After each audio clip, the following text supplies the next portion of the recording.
Vous aussi, maintenant, vous voilà triste. Mais je vous verrai de nouveau et votre cœur sera dans la joie. Et votre joie, nul ne vous l'enlèvera. Ce jour-là, vous ne me poserez aucune question. En vérité, je vous le dis, ce que vous demanderez au Père, il vous le donnera en mon nom. Jusqu'à présent, vous n'avez encore rien demandé en mon nom. Demandez et vous recevrez et votre joie sera complète. Tout cela, je vous l'ai dit en figure. L'heure vient où je ne vous parlerai plus en figure, mais je vous entretiendrai du Père en toute clarté. Ce jour-là, vous demanderez en mon nom, et je ne vous dis pas que j'interviendrai pour vous auprès du Père, car le Père lui-même vous aime parce que vous m'aimez, et que vous croyez que je suis sorti d'auprès de Dieu. Je suis sorti d'auprès du Père et venu dans le monde. À présent, je quitte le monde et je vais vers le Père. Amen.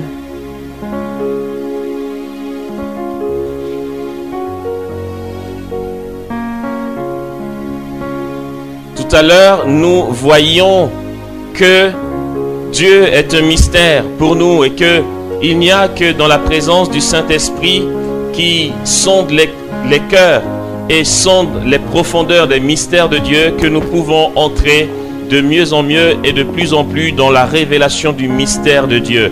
Face à Dieu, il ne s'agit pas de vouloir démontrer quoi que ce soit. Il vaut mieux s'abandonner complètement et totalement.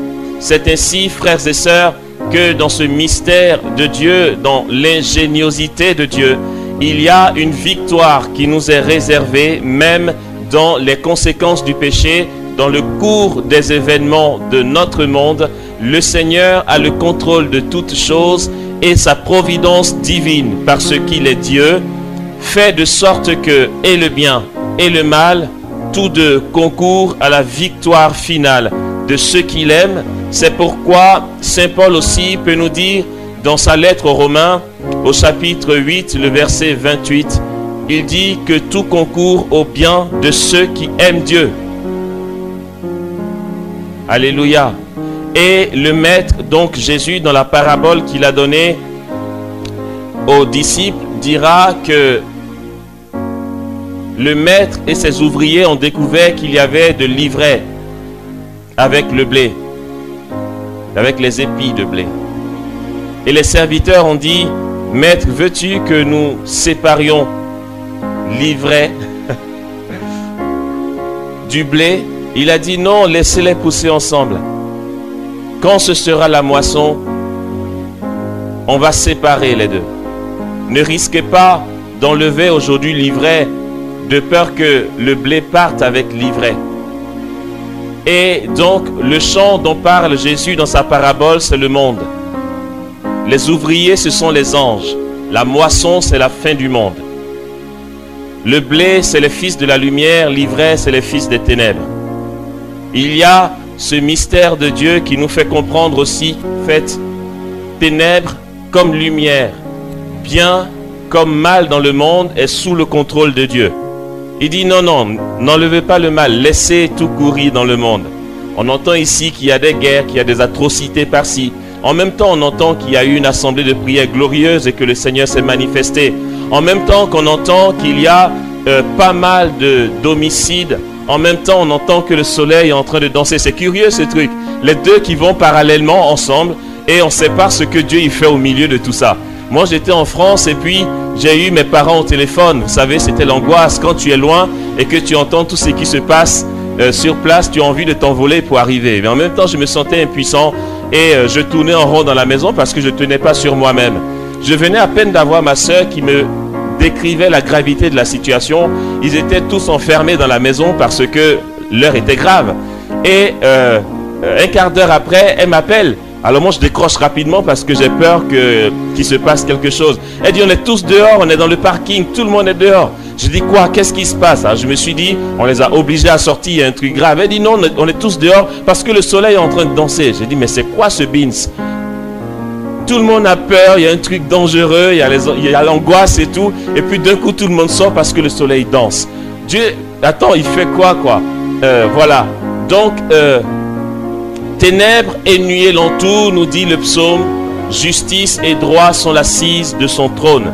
Le Seigneur a le contrôle et sur les ténèbres et sur la lumière. Donc il dit aux anges, laissez courir, laissez livrer avec le blé. Ne risquez pas de toucher à la vie de mes bien-aimés qui sont rassemblés à Béthanie. J'aimerais autant qu'on laisse courir tout ce qui se passe. Et puis à la moisson, quand je reviendrai, donc autrement dit, à la parousie, nous allons faire le ménage. On va pouvoir enlever tout ce qui n'est pas bon. Pour l'instant, l'ivraie et le blé cohabitent et telle est la volonté de Dieu. Autrement dit, le Seigneur se sert autant des ténèbres que de la lumière pour que tout soit récapitulé sous un seul chef qui est le Christ. Alléluia. C'est ce que nous avions essayé de développer en d'autres expressions, bien sûr. Hein. Les mots n'étaient pas les mêmes. Mais si nous avons conscience que le Seigneur passe aussi bien par la lumière que par les ténèbres pour tout rassembler et tout ramener au triomphe final du royaume des cieux, nous comprenons aussi donc que nos épreuves ne sont pas des situations écrasantes qui nous tombent de nulle part parce que Dieu a le contrôle. Nous avons tout à l'heure eu notre partage avec le texte que nous venons d'entendre. Je viens de le relire parce que on va continuer. Voilà. Et donc, on va repartir de ce même texte qui est quasi inépuisable. Vous savez, la parole de Dieu, un seul verset, on peut en faire toute une bibliothèque de théologie. Donc, il n'y a même pas de souci. Le Seigneur dit, vous aussi, maintenant, vous voilà triste. Mais je vous verrai de nouveau, et votre cœur sera dans la joie, et votre joie, nul ne vous l'enlèvera. Ce jour-là, dit le Seigneur, vous ne me poserez plus aucune question.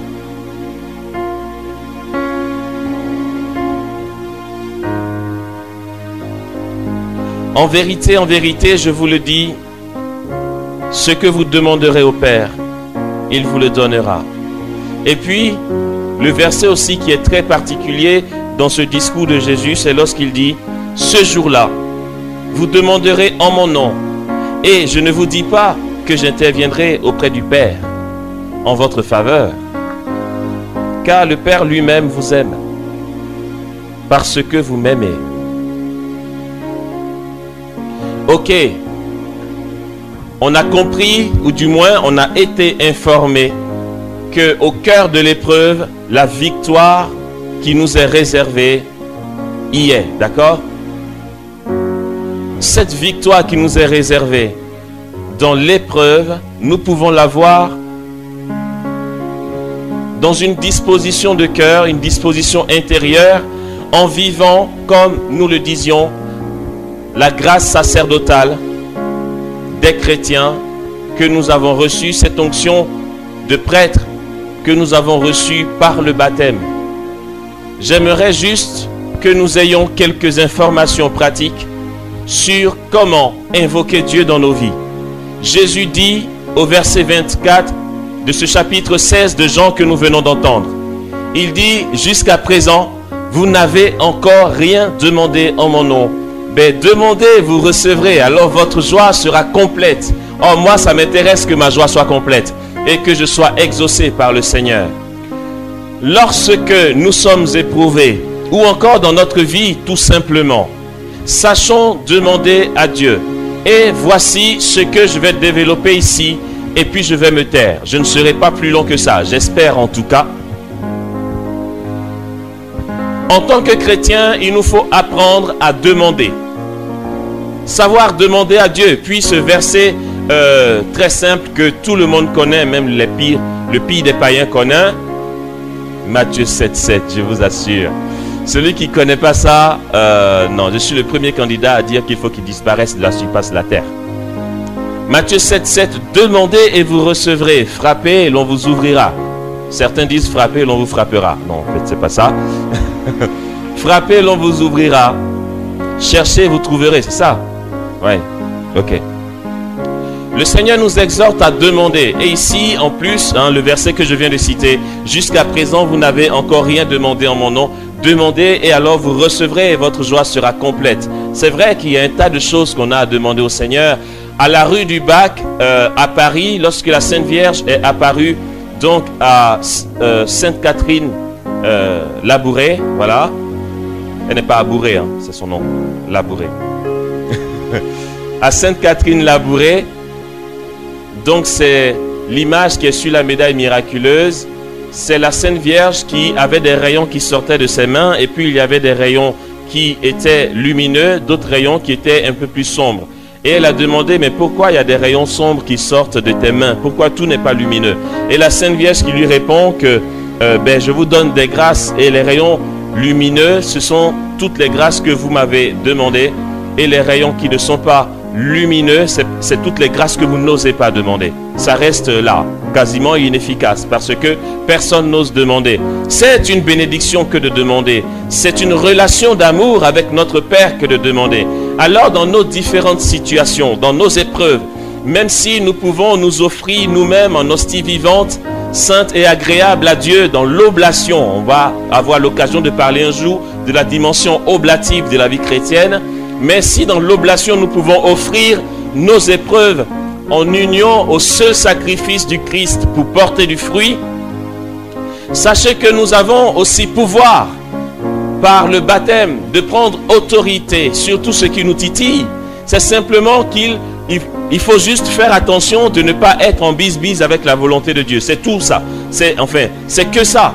Là où on coince, c'est que nous demandons des choses sans avoir consulté Dieu, sans chercher à savoir si c'est sa volonté qu'il nous exauce ou pas. Mais j'ai envie de dire, quelque part, tant pis. Il nous faut être libre de ce que le Père va nous donner comme réponse. N'attendons pas une demande qui va systématiquement être exaucée.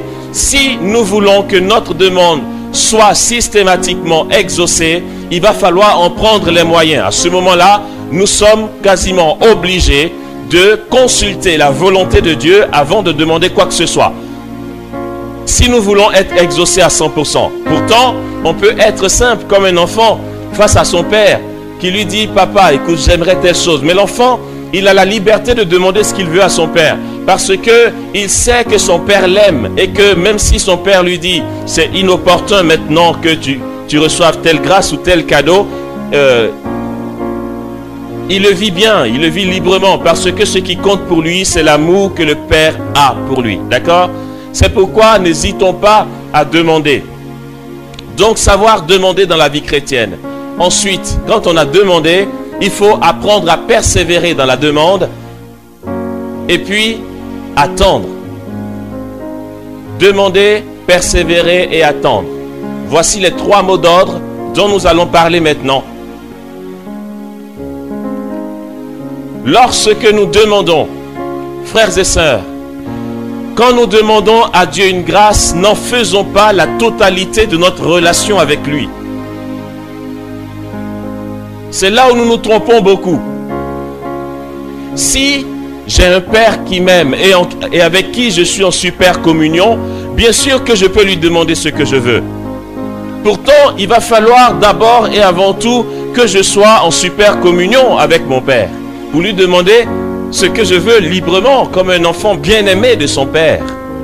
Mais si ma relation avec mon Père ne se résume qu'à des demandes, il va avoir conflit à la maison.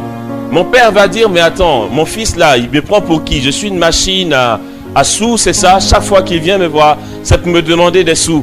Il y a un monsieur en France qui me disait que son fils adoptif, bon voilà, c'est une famille recomposée comme on dit, mais ça va, c'est pas la pire des familles recomposées qu'on ait connues. C'est un Français qui a épousé donc une Africaine qui a ses 2 enfants, voilà. Donc lui, il aime les enfants comme ses propres enfants, sauf qu'il me disait, écoute, parle un peu à un tel parce que sa relation avec moi, c'est que les sous, voilà. Quand je lui demande de faire quelque chose, il ne veut pas m'écouter. Il ne me consulte pas dans les grandes décisions de sa vie. Quand il a besoin de sous, il connaît la route de ma chambre. Et vraiment ça me brise le cœur parce que je l'aime comme un fils, ok? Ça, c'est la réalité. On ne peut pas avoir une relation avec Dieu qui ne soit qu'une relation de demande. Seigneur, donne-moi, Seigneur, donne ci, Seigneur, donne ça. C'est quand ta communion avec ton Père, ou encore le temps où tu es avec lui pour regarder peut-être un match de foot et rigoler ensemble. Lui, il a sa flag, toi, tu as ton Coca-Cola. Et puis vous passez du bon temps ensemble. Et puis ensuite, vous partez marcher. Ou encore vous faites du vélo. Ou encore vous jouez du foot à la maison, vous tous les deux. Quand est-ce que tu fais ça? Est-ce que ta relation avec ton papa, c'est que la demande? Ça coincerait.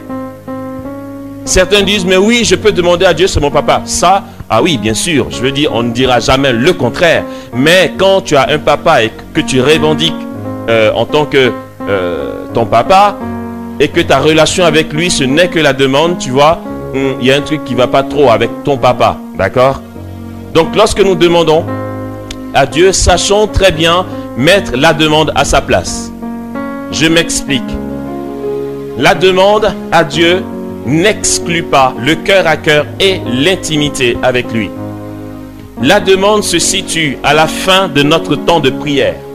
La demande ne constitue pas notre temps de prière. Je suis assez clair ou pas? Un temps de prière que j'ai est un temps de cœur à cœur avec Dieu d'abord et avant tout. C'est vrai, j'ai des demandes à faire. Et Jésus même d'ailleurs, nous venons encore de l'entendre, nous exhorte à demander pour recevoir, pour que notre joie soit complète. Mais ce n'est pas ça le résumé de toute notre vie de prière. D'accord? Si je veux prendre 1 heure de prière tous les jours en communion avec mon Père ou mon Christ ou le Saint-Esprit, je prends un temps de cœur à cœur, soit en adoration, soit en contemplation, soit en oraison, soit dans la lectio, soit dans la louange, comme vous voulez, gratuitement. Et puis quand j'ai fini mon temps de louange gratuite, s'il s'agit de la louange, avant de quitter la présence de Dieu, je dis, Seigneur, je te confie telle chose, j'ai besoin de telle chose. Voilà où se situe la demande. Ok? Sinon, ça va donner des personnes qui passent de longues heures devant le Seigneur et qui n'avancent jamais spirituellement. Parce qu'ils vont prier de 6 heures du matin jusqu'à midi, mais de 6 heures du matin jusqu'à midi, ils vont dire, Seigneur, il y a ça. Et puis tu sais, mais vraiment mon petit-fils qui est de l'autre côté. Et puis ma tante qui dit ça. Et puis moi-même, tu sais, mon petit kyste là qu'on a découvert. Et puis mes ongles aussi, j'aimerais que ça pousse mieux. Puis mes cheveux deviennent trop blancs, tu vois. Ils vont passer donc de 6 heures à midi à dire que ça à Dieu. C'est pas grave, hein? Dieu, il est là, il est hors du temps et de l'espace, il a tout le temps, manière de parler. Il va t'écouter, il va t'écouter. Et puis en plus, non seulement tu vas gaspiller des heures à demander, mais tu vas demander des choses qui ne seront même pas exaucées forcément. Parce qu'en fait, tu t'en fous d'être en communion avec lui. Tu t'en fous de savoir ce qu'il pense de toi et quelle est sa volonté sur ta vie. Tu formules des demandes. Tu formules des demandes, ok, il est là. Il t'écoute, c'est vrai, parce qu'il est miséricordieux, il t'aime à en mourir. On en a eu la preuve, c'est pas le problème. Mais qu'est-ce que son cœur est brisé de savoir que tu gaspilles du temps, quoi. Il a tellement envie de te prendre dans ses bras comme un vrai père. Mais tu es à 4 mètres de lui et puis tu récites ta leçon. Voilà, pendant 5 heures. Je veux ça, je veux ça, je veux ci, je veux ci, je veux ci. Et puis le père, ton père qui t'aime, ben, il t'écoute, il t'écoute, il t'écoute. Et puis dans les 15 000 demandes, il y en a peut-être 2,5 qui peut exaucer. Il va dire, bon, mais je vais lui donner quand même, c'est mon fils, qu'est-ce que vous voulez, je l'aime. Lui, il est déjà Dieu, c'est toi qui n'avanceras pas. Et puis les nouveaux convertis viendront et vont te dépasser dans ta vie spirituelle. Et toi, tu vas être là, tu vas dire, mais qu'est-ce que j'ai fait au bon Dieu? Je ne bouge pas, moi, d'un poil. Ouais, c'est parce que nous alimentons mal nos temps de prière. Donc, la demande est située après le cœur à cœur avec le Seigneur. Bien à sa place. Une fois que nous avons demandé à Dieu, il va falloir apprendre à persévérer dans notre demande. C'est-à-dire, si j'ai dit, ça c'est pour les prières, les demandes dont on a conscience qu'elles ne seront pas spécialement exaucées. Ça, il faut qu'on soit d'accord. Parce que, en ce qui concerne les demandes qui sont exaucées systématiquement, il n'y a pas besoin de persévérance. Il ne faut pas rabâcher. Ça s'appelle la prière prophétique, mais je n'en parlerai pas ce soir. Ce n'est pas le but et ce n'est pas dans le programme de notre retraite. Ok? Très bien. Pour demander simplement ce que l'on veut, il va falloir demander, mais caser la demande où il faut pendant notre temps de prière et savoir persévérer. Si je dis, écoute, Seigneur, j'aimerais avoir une paire de souliers en croco rouge fluo. Ouais, je dis ça comme ça, vous êtes sûr que je peux vraiment jamais demander ça. Si je prends un vrai exemple, vous allez penser que je veux ça vraiment. Ok. Il ne faut pas que je me dise, ça y est, j'ai demandé une fois, il va me l'apporter.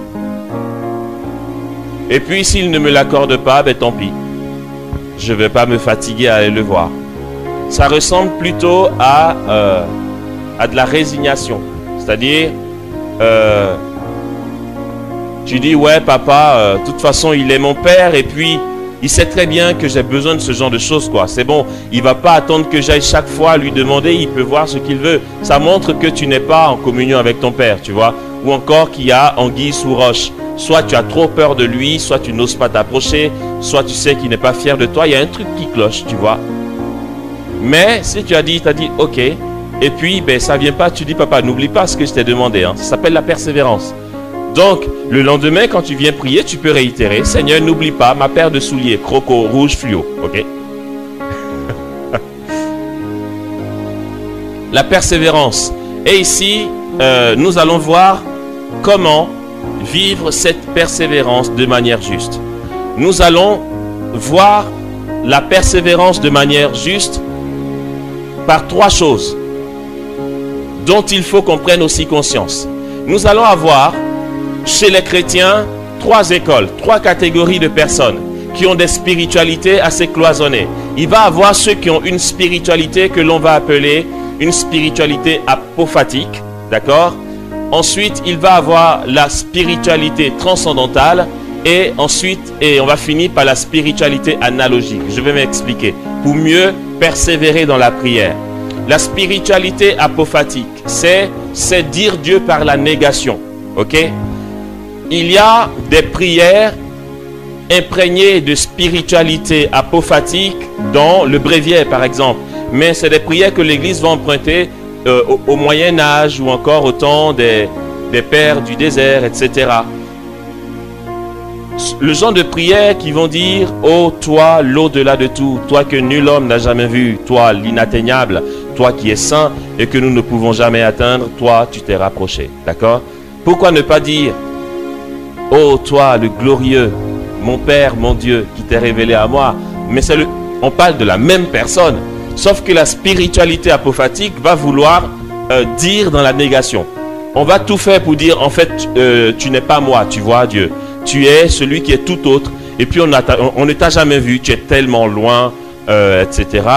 Cette spiritualité apophatique va vouloir aussi que nous ayons une grâce à la force du poignet. On pense que c'est en jeûnant 3 jours à sec que Dieu va nous exaucer. Vous avez des personnes qui perdent du poids, mais c'est pas mal, c'est contre les maladies aussi de perdre du poids.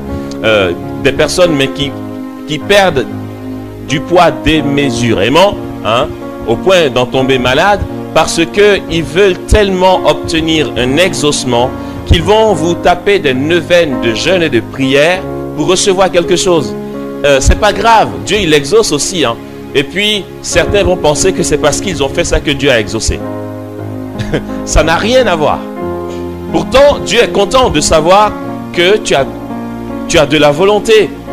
Il est content de voir ce qui t'a stimulé à faire 3 jours de jeûne à sec. C'est juste que quand tu vas comparaître devant lui dans le royaume des cieux, il va te dire, hey, Angèle, bienvenue dans le paradis. Je suis tellement content que tu y sois arrivé. Mais tu sais, regarde là-bas. Tu vois, celui qui est sur le trône, c'est l'agneau de Dieu. Il est mort pour toi. Il est mort pour que tu arrives ici. Donc, de toute façon, tu serais arrivé. Tu as fait tellement de choses que je ne t'ai pas demandé. Tu as perdu beaucoup de temps pour pas grand-chose. Tu en as trop fait, je ne t'en demandais pas tant. C'est ce qu'il va nous dire. Mais c'est pas grave. Il nous a quand même exaucé quand on a eu des temps de jeûne à sec, à fond. On se donne à fond. Le secret de l'exaucement se trouve dans l'intelligence du mystère qui nous donne de savoir la volonté de Dieu sur nos vies. C'est tout.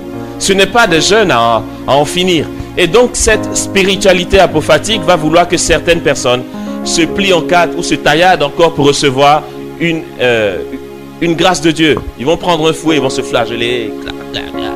Et puis d'autres vont mettre des cilices. Il paraît que ça existe encore. Vous savez ce que c'est les cilices? C'est une ceinture avec des pointes. Tu le mets à ta taille et tu as les pointes qui te rentrent dans le corps. Et puis tu t'habilles normalement, personne n'a vu. Et toi seul tu dis, Seigneur, tu vois, je suis en train de souffrir pour toi. Ah! Et les gens te vont dire, mais il est constipé ou quoi? Voilà. Pas besoin de mettre un cilice. Après, chacun a sa relation avec Dieu. Hein. Un François d'Assise, un Saint François d'Assise, c'est quelqu'un qui se mortifiait beaucoup. La légende va raconter que François d'Assise, en plein hiver, il se mettait complètement à poil et il sautait dans une mare d'eau. Vous savez, quand il fait froid et que quand on est à 0, moins 1, moins 2, moins 5, moins 10, tout est givré, voire même c'est complètement la glace, d'accord? En temps de froid en Italie, à Assise, François, lorsqu'il avait eu une tentation de la chair, il avait convoité une fille ou encore il avait eu des pensées obscènes, il voulait réparer cette faute. Donc il mortifiait son corps, ok? Il partait, il sautait nu dans une mare d'eau, complètement glacée. Et il était, vous dire, Seigneur, tu vois, je bride mon corps. J'ai eu une pensée impure. Bon, c'était François d'Assise. Et puis par moment, il se jetait dans les ronces. Donc il était gratté, piqué par les épines et tout. Parce qu'il ne voulait pas permettre à sa chair d'avoir des penchants mauvais. Voilà.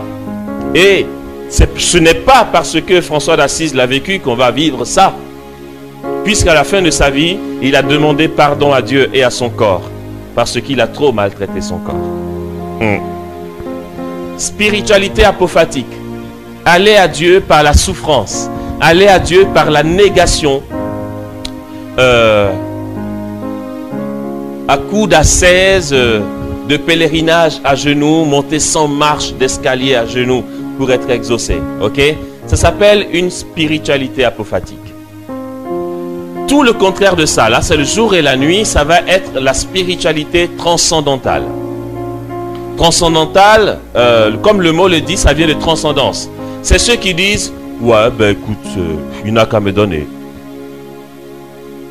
Ah ouais, toi tu pries pas en langue? Non. T'as demandé la grâce? Ben non. S'il veut me donner, il va me donner. Ça sert à quoi de demander? Si je prie pas en langue, c'est que Dieu n'a pas décidé de me donner la prière en langue, voilà. D'accord? Tu as eu du boulot? Non. Mais est-ce que tu portes en prière? Oh, j'ai pas besoin de porter en prière. Dieu sait très bien que j'ai besoin d'un boulot. S'il veut me donner le travail, il me le donnera. Et puis, il y a un genre de laxisme, ok? On laisse aller notre vie spirituelle, on ne fait aucun effort. Parce qu'on se dit, Dieu voit. S'il veut, ça va se faire. S'il veut pas, ça se fait pas. Moi, je me prends pas la tête, je me goinfre, je ronfle la nuit, pendant que mes amis vont quand même adorer Jésus. Moi, je dis, ah non, non. Comme disait une sœur que je connais très bien, quoi, tu jettes ton corps comme ça. Tu vas te coucher, tu jettes ton corps comme une viande. Un peu quand même de tenue, des fils de Dieu. Attends, c'est bon, hein? Voilà. Donc la spiritualité transcendantale va vouloir que tout nous tombe d'en haut. On ne fait aucun effort. C'est deux extrêmes. L'une comme l'autre ne sont pas vraiment selon l'évangile. C'est pas vraiment ce que Dieu nous demande. Ok? C'est vrai que sans Dieu nous ne pouvons rien faire, mais ce n'est pas parce que sans lui nous ne pouvons rien faire que nous allons chercher à avoir des grâces en nous mortifiant. Et ce n'est pas non plus parce que le don gratuit de Dieu c'est la vie éternelle qu'on va se croiser les bras pour dire c'est gratuit, donc s'il veut me donner il n'a qu'à donner, j'ai rien à faire. Demande quand même, c'est bon, ok? Vas-y, dis à ton Père ce que tu veux. Et ce qui va ajuster ces deux spiritualités, ça va être la spiritualité qu'on va appeler la spiritualité analogique. C'est exactement ce que nous sommes en train de développer. Savoir aller à Dieu, savoir ajuster nos passions charnelles par un minimum d'ascèse. Dans la vie spirituelle, l'ascèse a sa place. En théologie spirituelle, on parle de l'ascèse. L'ascèse, c'est toute la dimension, non, c'est pas toute la dimension oblative, c'est une partie de la dimension oblative du chrétien qui consiste à jeûner quand même mercredi des cendres. Voilà, le minimum. Et puis vendredi saint, c'est les 2 jours obligatoires en 365 jours. Franchement, si ces 2 jours-là, tu ne fais pas un peu d'effort, tu as même la possibilité de manger du pain et boire de l'eau. Mieux encore, tu peux prendre la bouillie à midi, le matin, le midi, le soir. Un minimum d'ascèse. D'une part, l'ascèse a sa place dans la vie du chrétien, donc, primo, pour s'unir à la passion de l'être aimé. Voilà, ce n'est pas parce que on doit quelque chose à qui que ce soit, on ne se mortifie pas par scrupule ou pour exorciser notre scrupule ou notre remords d'avoir péché contre Dieu. Non, on fait des sacrifices parce que nous avons une intention, un frère qui est malade, les âmes du purgatoire libérées, on a à se convertir, d'accord? Et puis on a notre être aimé qui a souffert pour nous, en communion pour lui et avec lui, on va faire un minimum d'ascèse. On va l'accompagner le jeudi saint, le vendredi au chemin de croix, on va attendre sa résurrection et on va se réjouir avec lui à la résurrection, d'accord? Donc le sens de l'ascèse, ça va être d'une part d'accompagner l'être aimé et d'autre part d'ajuster nos passions, hein, parce que nos passions charnelles, si on ne fait pas un minimum d'effort pour les ramener à l'essentiel, ça va très vite, ok?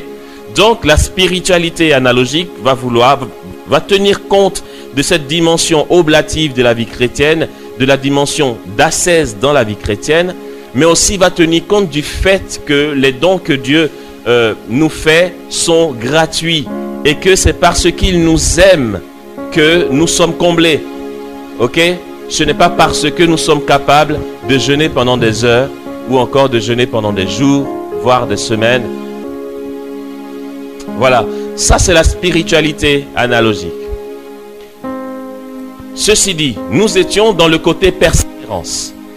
Maintenant que nous avons épluché ce qu'est la spiritualité apophatique, transcendantale et analogique, nous serons à même de persévérer dans notre prière de manière ajustée, d'accord?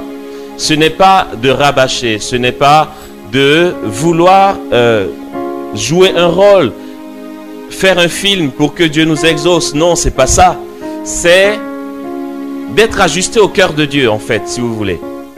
Savoir venir à lui quand il faut, dans le sacrifice, et puis savoir l'aimer en ayant confiance que lui nous aime et que jamais il ne permettrait que nous manquions de quoi que ce soit. Ok? Savoir demander, savoir persévérer, et c'est mieux si c'est avec une spiritualité analogique, et puis savoir attendre. Voici le 3e mot d'ordre. Vous arrivez à suivre? C'est un peu technique. En fait, dans tous les cas, il y a 2 cas. Ok? Non, il y a 2 cas en fait. Il y a le premier cas, demander, persévérer, attendre. Dans le 2e cas du premier, il y a dans persévérer la spiritualité apophatique, transcendantale et analogique. C'est bon? On a bouclé ça, on a fermé la parenthèse des 3 spiritualités. Maintenant, on revient au premier cas, le 3e point du premier cas, qui est savoir attendre. C'est-à-dire demander, persévérer et savoir attendre. Ok? Ça va? C'est compliqué. Je ne suis pas professeur, donc voilà. Désolé, je ne suis pas très pédagogue. Demander simplement à Dieu, savoir persévérer dans la demande, et puis savoir attendre. Savoir être patient, c'est un fruit du Saint-Esprit. Cette attente est suave. Et je dis qu'elle est suave selon ce que nous dit Sainte Thérèse de l'Enfant Jésus. Elle va dire, l'abandon est le fruit délicieux de l'amour. Elle parle de délices. Autrement dit, tu attends le moment où ton bien-aimé va t'exaucer. Et puis, Ce temps d'attente, d'après Thérèse de Lisieux, est un temps qui est suave, un temps de délice.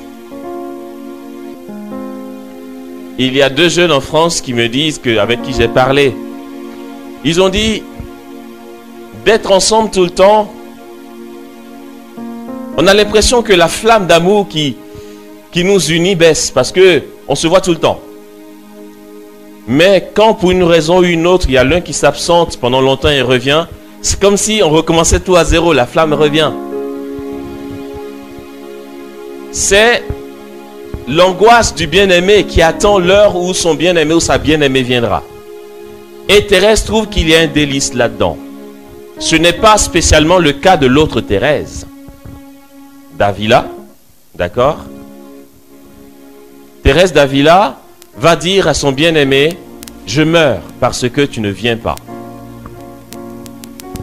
Mais de manière plus juste, c'est pour ne pas vous embrouiller, pardon, que j'ai paraphrasé. Sinon elle dit, je meurs de ce que je ne meurs pas. Elle dit, cette vie est privation de vivre. En fait, elle dit, le poisson jeté hors de l'eau connaît au moins la consolation que l'agonie qu'il endure lui vaudra finalement la mort. Mais à quelle mort peut se comparer ce vivre que je vis? Je continue dans le mystère pour vous faire cogiter. Sainte Thérèse d'Avila, en fait, elle a été gratifiée des apparitions de Jésus. Elle a eu de belles apparitions. Et puis, sauf que là où je ne suis pas d'accord avec elle, à la fin de sa vie, elle donne le conseil en disant à ses sœurs, ne demandez jamais à voir notre Seigneur sur la terre. Pourquoi pas? Moi, je veux le voir aussi. Attends, genre, elle l'a vu, elle a fini sa vie et elle ne veut pas qu'on demande? Non. Moi, je veux bien voir. En fait, pourquoi elle le dit? C'est parce qu'elle en a beaucoup souffert. Ok? Je vais parler des 2 Thérèse pour mieux nous expliquer ce qu'est la patience dans l'attente. La petite Thérèse, donc qu'on appelle aussi Thérèse de Lisieux, va dire que c'est suave. C'est suave parce que pour elle, c'est une grande preuve d'amour à son bien-aimé que d'avoir un cœur qui attend tout le temps. Un cœur qui est comblé maintenant et tout de suite, ce cœur-là peut très vite oublier l'être aimé. Tant que tu es en attente, il y a une tension, il y a une ferveur, il y a une sanctification accélérée au-dedans de toi, puisque tu attends avec impatience, l'on peut dire, la venue de ton bien-aimé, la venue du Christ, la parousie. Tu attends que tout soit récapitulé dans le Christ, d'accord? Et donc pour elle, c'est suave et c'est délicieux. Tel est son bonheur, de savoir que son cœur, alors que sur cette terre, plusieurs sont ceux qui refusent Dieu, qui ne veulent pas prier. Plusieurs sont ceux qui ont du mal à aller vers Dieu et qui multiplient donc les refus de Dieu. Nous savons ce que sont les refus de Dieu. Nous les vivons tous les jours d'une manière ou d'une autre. Pour Thérèse, c'était une grande bénédiction que d'attendre le moment où son bien-aimé viendrait. Thérèse de Lisieux a vécu 2 années de nuit spirituelle. L'on va appeler nuit spirituelle la période où l'âme unie à Dieu, qui a su grandir dans l'amour et dans l'union mystique à Dieu, connaît une absence sensible de Dieu. Cette âme a l'impression que Dieu n'est plus là, que Dieu n'est pas à côté. Et la petite Thérèse, sa nuit a été introduite par un événement qui est, c'est vrai, assez spécial. C'est que Thérèse de Lisieux a prié pour quelqu'un. Et en fait, elle a fait des sacrifices. Elle a offert des souffrances personnelles, des difficultés intérieures pour une personne. Et elle allait jusqu'à recevoir la conviction intérieure que le Seigneur disait, j'exauce ta prière, je donne telle chose à telle personne. Cette personne, c'était une femme qui, si je ne me trompe pas, ça fait longtemps que j'ai lu cette histoire, devait être emprisonnée ou était captive de je sais pas quoi, enfin, pardon, excusez-moi si c'est pas précis, mais bref, je veux dire, c'est pas le plus important, c'est que les sœurs ont eu l'information comme quoi une âme avait besoin de prière. Et Thérèse a consacré de longtemps à offrir des sacrifices pour cette personne. Et Thérèse correspondait même avec elle. Elle envoyait du courrier à Thérèse pour dire « J'ai reçu telle faveur, j'ai reçu telle consolation. » Et Thérèse qui répondait en disant « J'ai prié pour toi, etc., etc., etc. » Une correspondance. Et puis, par moment, Thérèse percevait que Dieu accorde telle grâce à la personne. Et puis cette personne écrivait en disant « J'ai reçu telle grâce ». Et pour elle, c'était une confirmation. Mais vous allez voir, il ne faut pas que ça vous trouble. Ça s'appelle les mystères du royaume de Dieu. La nuit de Thérèse a commencé comment? Quand elle a découvert qu'en fait, cette personne n'existe pas. Et que ça a été toute une machination de secte satanique.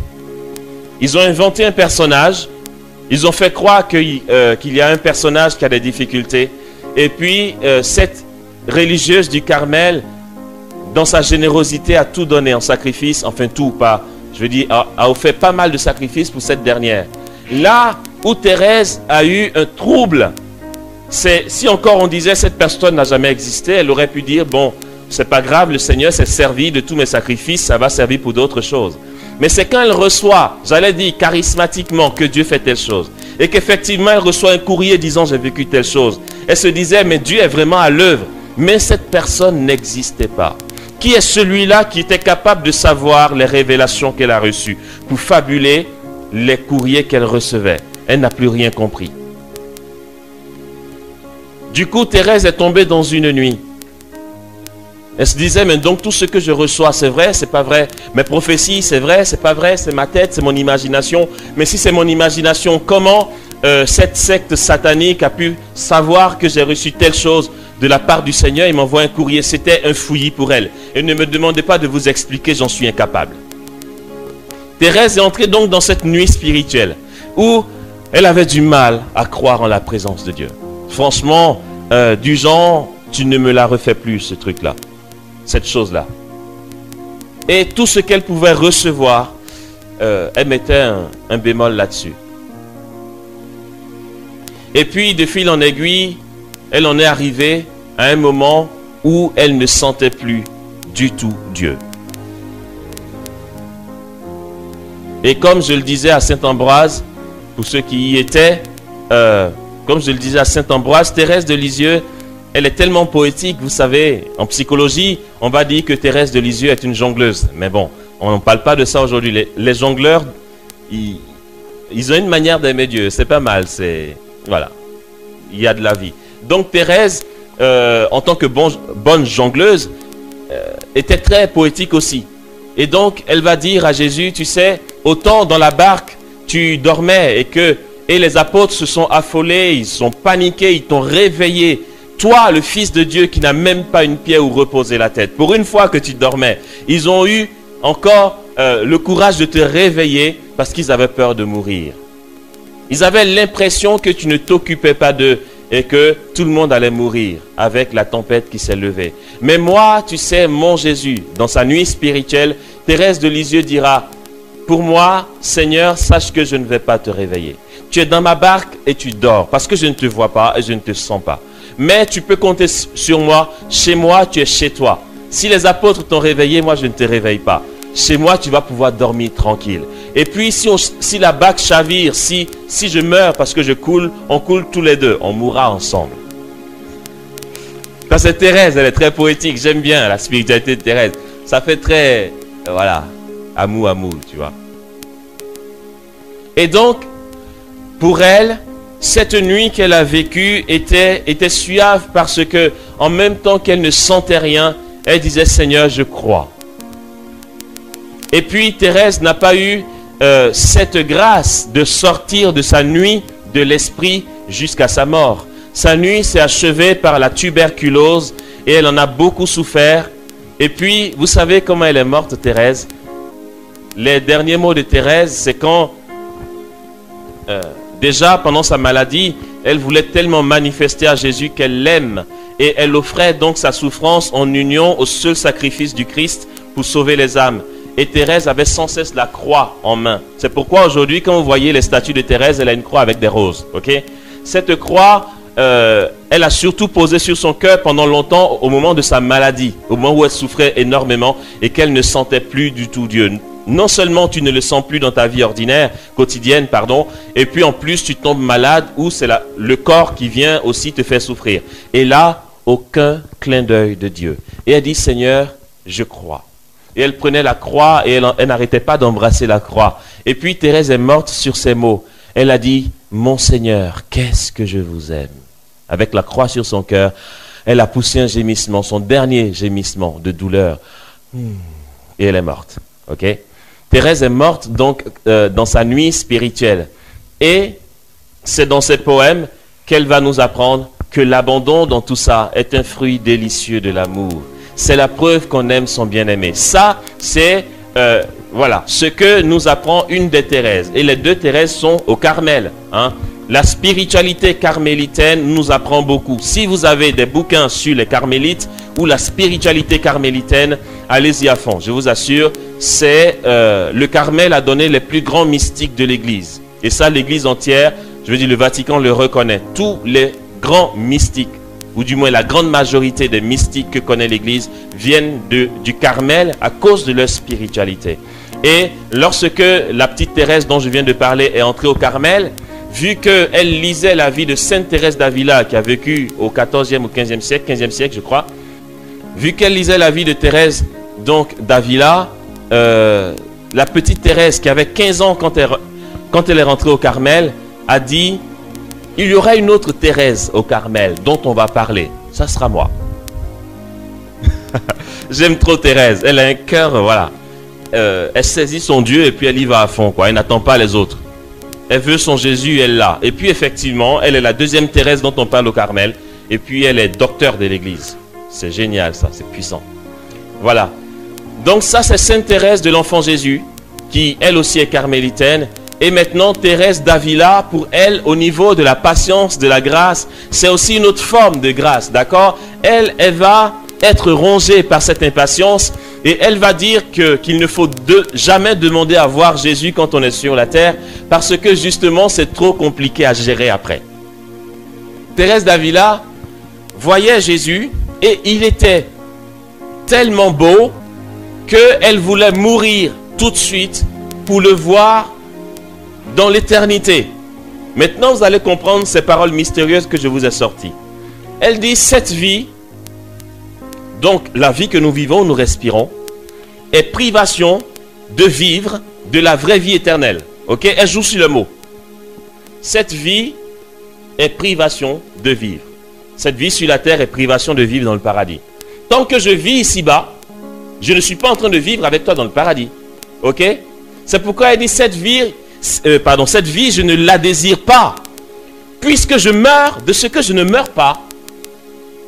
Je suis brisé de l'intérieur, je meurs au-dedans de moi, de ce que physiquement je ne meurs pas pour te voir éternellement. Vous voyez ce qu'il y a là-dedans?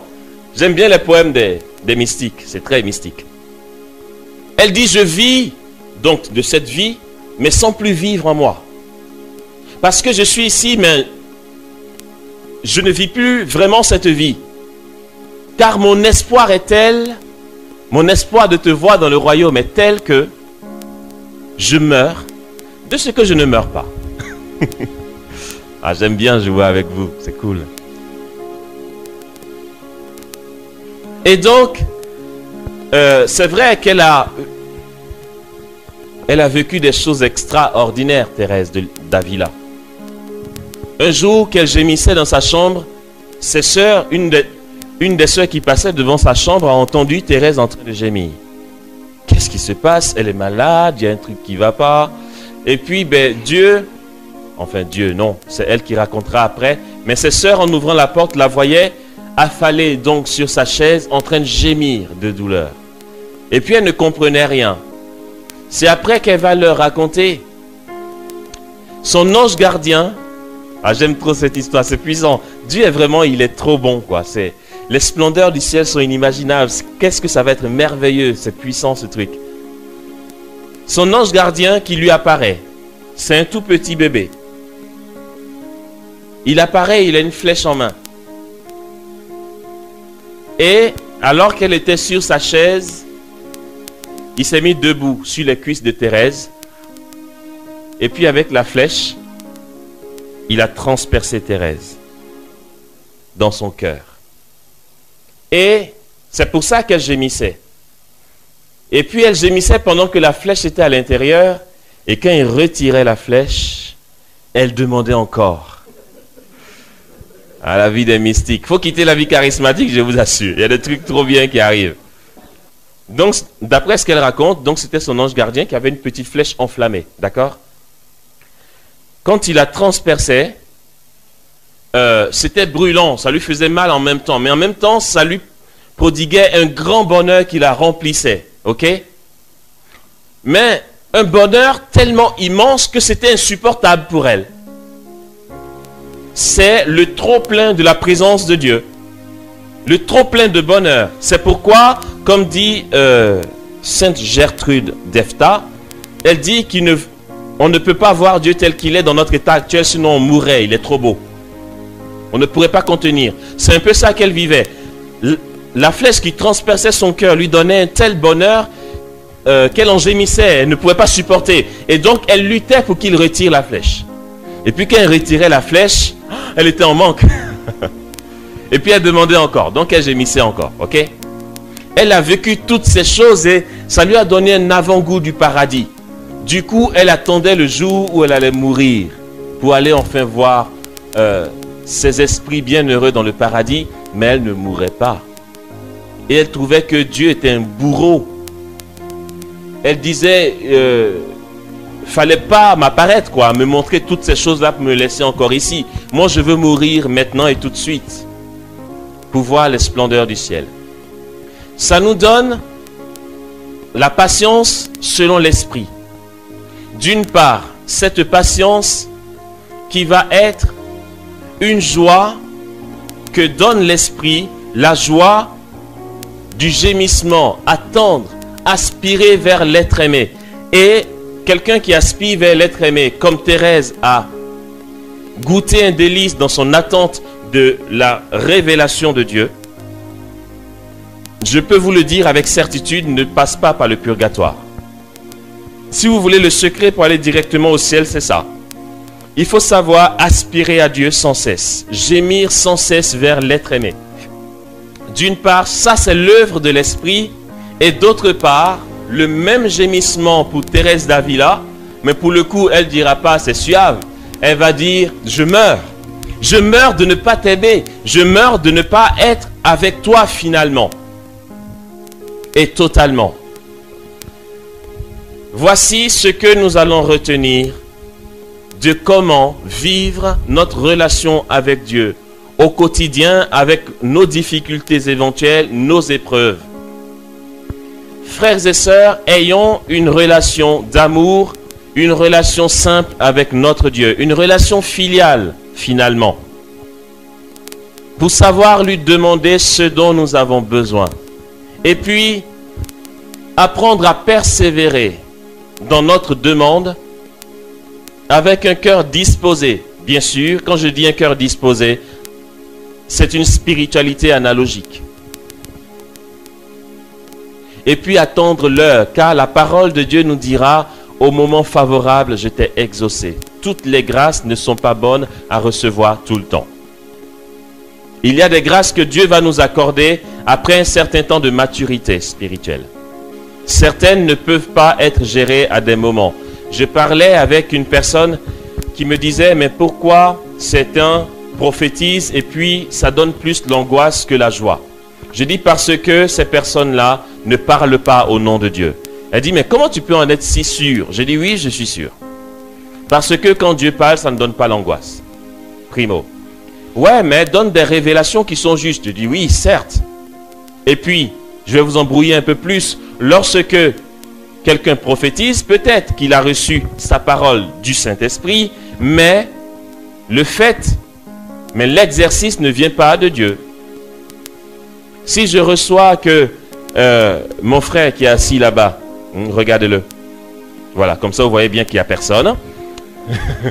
Si je vois que mon... Parce que voilà, il y a des exemples qu'on peut prendre pour argent comptant, mais en fait non. Donc si je vois que mon frère qui est assis là-bas, il a des tendances de je sais pas quoi, c'est un braqueur de banque, on va dire, voilà. Le Seigneur me révèle ça. Sachant que toute prophétie qui est donnée par Dieu est accompagnée donc de bon sens et de discernement. Donc le discernement lié au bon sens, ok? C'est systématique. L'Esprit Saint nous donne un discernement lié au bon sens, ok? Et donc, quand je reçois qu'il est braqueur de banque, le Seigneur ne m'en voudra pas de passer maintenant cette prophétie par le filtre de ma personne et du bon sens et du savoir-vivre aussi, pour en user. Je vais comprendre que si je dis devant tout le monde, hé, regardez-le, il braque les banques, il sera humilié, tout le monde va l'indexer, ça va provoquer des commérages au milieu de nous, même quand on va finir la retraite, tout le monde va dire, ah oui, ce jeune homme, ah oui, tu as entendu ça, on pensait qu'il était bien, mais en fait, il braque les banques. Et puis lui, ça va plus le briser qu'autre chose.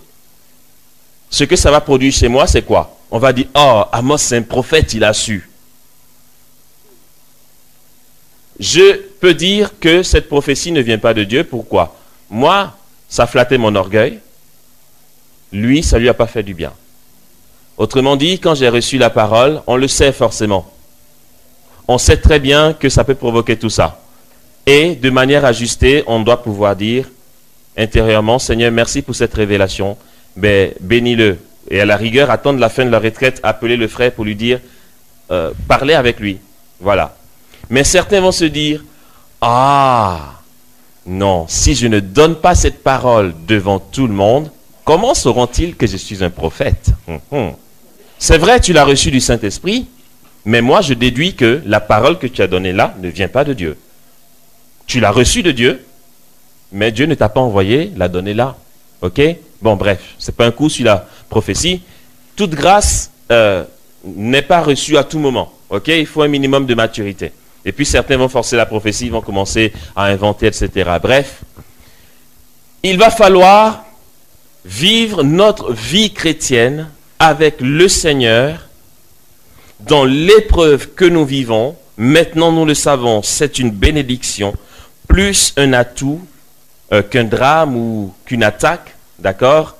Ça devient une attaque si l'on décide. Si on dit, on refuse d'entrer docilement dans ce que la Providence nous propose et qu'on se révolte contre ce que Dieu permet, ça va être un drame et ça va être une ténèbre. Le démon va jouer dessus pour nous pourrir la vie.